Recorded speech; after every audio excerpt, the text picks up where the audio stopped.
आउज़ुबिल्लाहिमिनश्शैतानिर्रजीम बिस्मिल्लाहिर्रहमानिर्रहीम इय्याका नअबुदु व इय्याका नस्तईन। अस्सलाम वालेकुम रहमतुल्लाहि व बरकातुहू। उम्मीद है आप लोग जहाँ भी होंगे अपने हिफ्ज़-ओ-मान अपने हिफ्ज़-ओ-करम से होंगे। अल्लाह ताला आप सबको अपने हिफ्ज़-ओ-मान अपने हिफ्ज़-ओ-करम से रखे। मेरे पाकिस्तानियों, मेरे अज़ीम पाकिस्तानियों, मेरी माए बहनों, मेरे भाइयों, देखें ये हम काफ़ी देर से बात कर रहे हैं और हम जब ये पाकिस्तानी हुकूमत को ला के बिठाया गया था, जब इमरान खान के ख़िलाफ़ नो कॉन्फिडेंस मोशन लाई गई थी, इमरान खान के ख़िलाफ़ तरीके अदम एतमाद लाई गई थी, उस दिन से हम कह रहे हैं कि ये जो आप ला रहे हो इनको, ये नहीं चला पाएंगे मुल्क को, ये मुल्क को आगे नहीं लेके जा पाएंगे। और वही होता है जिसका हमें डर था, जिसका हमें खौफ था। और हम कहते थे, इमरान खान कहता था कि ये अपने आप को खुद बेनकाब करेंगे, ये खुद आपको अपनी हकीकत खोल के सामने लाएंगे कि किस तरह हमें लाया गया है, किस तरह हमें ला के बिठाया गया, किस तरह हमें सीटें हवाले की गई हैं, फॉर्म 47 के पर हमें जितवाया गया। और यही सब कुछ 8 फरवरी के इलेक्शन के अंदर भी होता है। 8 फरवरी के इलेक्शन 2024 के इलेक्शन के अंदर भी होता है, जहाँ आवाम बड़ी तादाद के अंदर निकलती है और इन दो ख़ानदानों को माइनस करती है, इन दो ख़ानदानों के पर कांटा लगा देती है। लेकिन फिर क्या होता है? वही होता है जो पिछले 40 सालों से होता हुआ आ रहा है कि आवाम के मैंडेट के ऊपर डाका मार के इन दो ख़ानदानों को हुकूमत हवाले कर दी जाती है।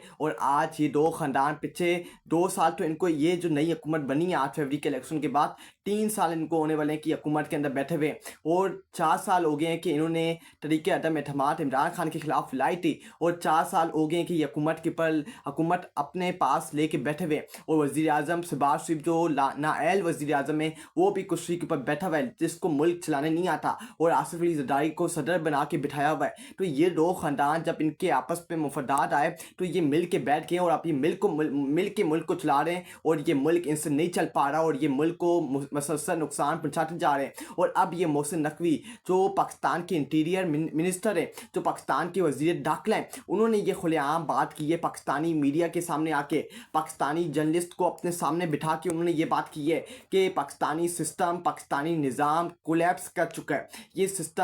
सिस्टम आगे नहीं चल सकता, ये सिस्टम तबाह हो गया है, ये सिस्टम कोलैप्स कर गया है। ये मोहसिन नकवी ने जर्नलिस्ट को अपने सामने बिठा के ये बातचीत की है, पाकिस्तानी मीडिया के सामने बैठ के ये बात की है, और ये पूरा पाकिस्तानी मीडिया ने इस खबर को चलाई है। और पीएम लैंड पीपल पार्टी साथ जोड़ के बैठ के कि मोहसिन नकवी जो पाकिस्तान का इंटीरियर मिनिस्टर है, जो पाकिस्तान का पीसीबी का क्रिकेट का चेयरमैन है, जो एशियन क्रिकेट बोर्ड का भी चेयरमैन है, जिसके पास पाकिस्तान के बड़े से बड़ा ओहदा है, और ये खबरें चलाई जा रही हैं कि ये फ्यूचर में पाकिस्तान के पीएम भी बन सकते हैं और शहबाज शरीफ को घर भेजा जा सकता है। उन्होंने ये बात टीवी के ऊपर आके बैठ के बात की है कि ये सिस्टम कोलैप्स कर चुका है, ये निज़ाम अब मज़ीद नहीं चल सकता, और हमें निज़ाम के अंदर तब्दीलियाँ करनी पड़ेगी, हमें निज़ाम को तब्दील करना पड़ेगा। और जो ये निज़ाम के अंदर बैठे हुए हैं, ये मुल्क को, पाकिस्तान को नहीं चला सकते, ये पाकिस्तान को आगे लेके नहीं जा सकते। और यही बात इमरान अहमद खान नियाज़ी करता था, यही बात इमरान खान करता था, तो उसको कहते थे कि ये मुल्क दुश्मन है, ये मुल्क से गद्दारी कर रहा है, ये मुल्क से दुश्मनी कर रहा है। लेकिन आज इमरान खान की बात हकीकत साबित हुई है, और आज ये खुल के सामने आया कि इमरान खान सही कहता था कि ये सिस्टम इनके नीचे, ये दो ख़ानदान जो इस सिस्टम के बात हैं, ये इस निज़ाम को नहीं चला सकते, और ये निज़ाम कोलैप्स होना था, क्योंकि इस निज़ाम के अंदर जो दो ख़ानदान बैठे हुए हैं, इन्होंने जब पाकिस्तान के साथ 40 सालों में कुछ नहीं किया, 40 सालों में पाकिस्तान को एक अजीम मुल्क नहीं बनाया, पाकिस्तान को आगे नहीं लेके गए, पाकिस्तान की इकनॉमी को अच्छा नहीं किया, गरीब अवाम को 2 वक्त की रोटी नहीं दी, नौजवानों का मुस्तकबिल सही नहीं किया, क्या ये खाक अब पाकिस्तान को सही करेंगे? और इनसे उम्मीद लगाना सबसे बड़ी बेवकूफ़ी है। तो ये मोहसिन नकवी ने जो बात की है कि ये सिस्टम कोलैप्स कर चुका है, ये बात पाकिस्तान की हकीकत है, और इस सिस्टम को तब्दील होना चाहिए, ये सिस्टम तब्दील होना चाहिए। क्योंकि देखें, ये जो दो ख़ानदान इस सिस्टम के पार्ट हैं और हुकूमत लेके बैठे हुए हैं, जो इस निज़ाम का हिस्सा है, ये दो ख़ानदान ये आपस में लड़ रहे हैं, आज ये आपस में मुकाबला कर रहे हैं कि कश्मीर के अंदर हम हुकूमत बनाएंगे। एक कह रहा है कि कश्मीर के अंदर फॉर्म 47 के ऊपर हुकूमत बनाई गई है, एक मीडिया के ऊपर बता रहा है कि इसने पाकिस्तानी कौम का पैसा लूटा है, इस ख़ानदान ने पाकिस्तानी कौम का पैसा लूटा है और अरबों रुपए की करप्शन की है। और एक कह रहा है कि ये फॉर्म 47 के ऊपर जाली हुकूमत बना के इक़्तिदार के अंदर आके बैठे हुए हैं, और 70 सीटों वाली हुकूमत पंजाब के अंदर बना के बैठे हुए हैं, और फेडरल हुकूमत के अंदर भी ये हुकूमत लेके बैठे हुए हैं। और दूसरी तरफ पीएम कह रही है कि पीपल पार्टी जितनी धांधली, जितने ये रिगिंग करते हैं, इतनी रिगिंग कोई भी ख़ानदान पाकिस्तान के अंदर कोई भी सियासी पार्टी नहीं करती जितनी पीपल पार्टी करती है। और कराची के अंदर वो ये कह रहे हैं कि इन्होंने भी फॉर्म 47 के ऊपर इनको सीटें हवाले की गई हैं और ये फॉर्म 47 के ऊपर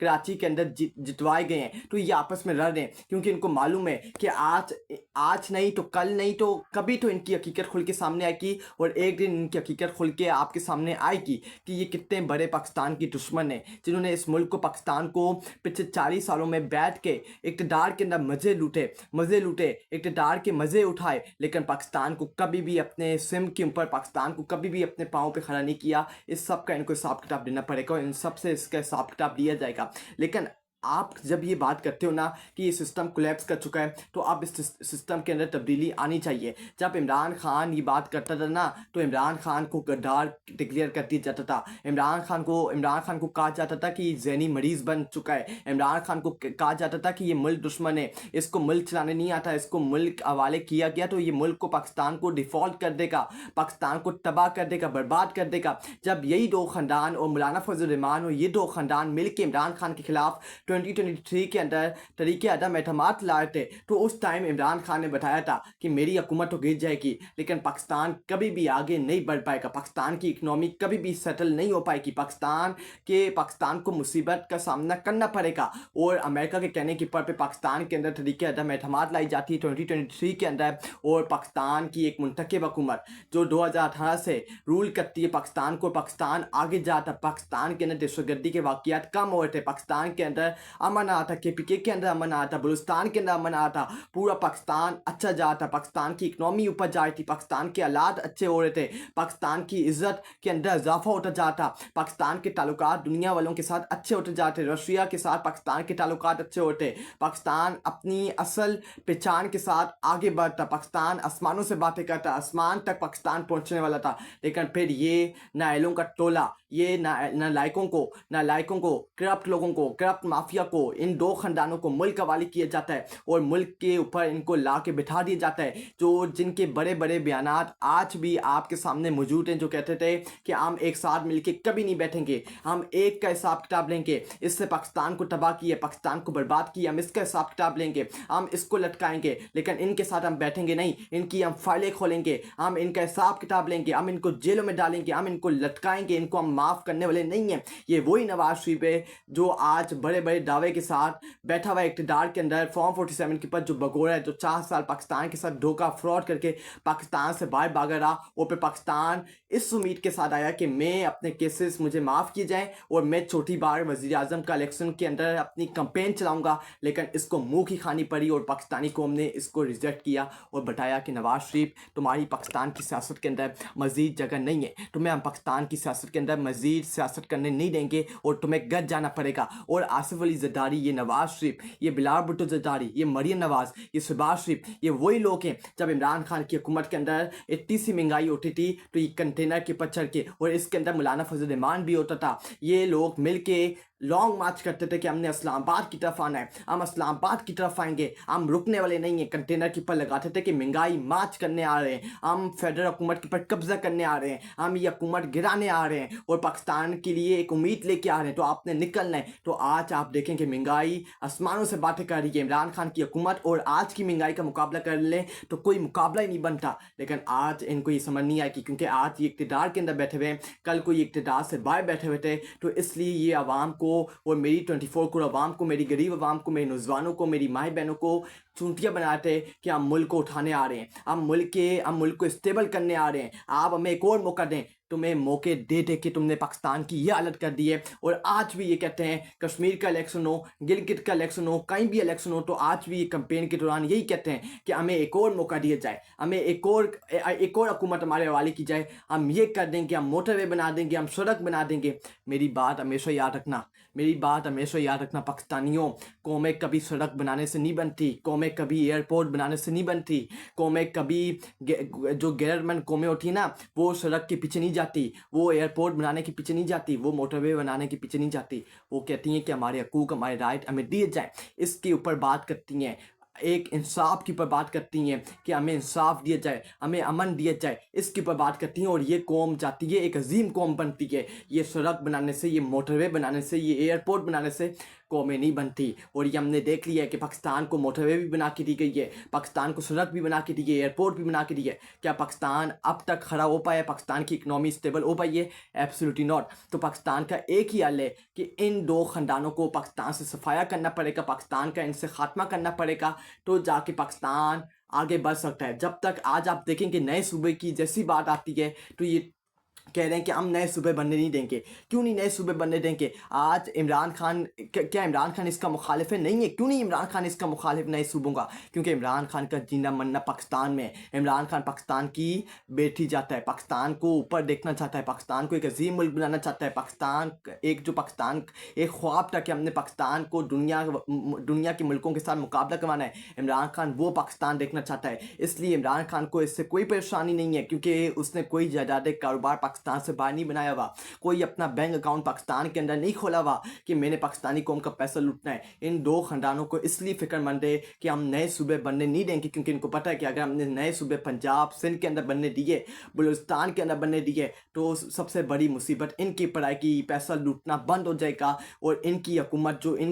पंजाब, पूरे पंजाब के ऊपर ये कब्जा करके बैठा हुआ है शरीफ खानदान, और पूरे सिंध के ऊपर ज़रदारी खानदान कब्जा करके बैठा हुआ है। तो इनका जो ऊपर जो ओल्ड है वो ख़त्म हो जाएगा। और अलग अलग जब सूबे बनेंगे ना, तो फिर अलग अलग हुकूमतें आएंगी, अलग अलग वज़ीर आला आके बैठेंगे और सूबे चलाएंगे, और सबको एक जैसा इंसाफ मिलेगा। सबको, गरीब हो अमीर हो, सबको एक जैसा इंसाफ मिलेगा। इंसाफ के अंदर अच्छा होगा, पाकिस्तान आगे बढ़ेगा। लेकिन ये दो खानदान इसलिए नहीं चाहते क्योंकि ये जो पैसा लूटते हैं, पैसा बनाते हैं, ये सब कुछ बंद हो जाएगा, ये सब कुछ ख़त्म हो जाएगा। इसलिए चाहते हैं कि नए सूबे ना बनाए जाएं, नए सूबों के ऊपर बातचीत ना की जाए। और आज ये आपस में लड़ पड़े हैं, आज ये आपस में लड़ के मुकाबला कर रहे हैं, एक एक को एक्सपोज कर रहे हैं कि ये गद्दार है, इससे मुल्क से दुश्मनी की है, इससे मुल्क से गद्दारी की है। और आज जब 4 साल इनको ये बात याद नहीं रही, 4 साल पहले जब ये इमरान खान के खिलाफ तरीके अदम एतमाद गिरा रहे थे, उस वक्त इनको याद नहीं रहा कि पाकिस्तानी सिस्टम नहीं चल पाएगा, इस तरह पाकिस्तान आगे नहीं बढ़ पाएगा, हम गलत काम कर रहे हैं।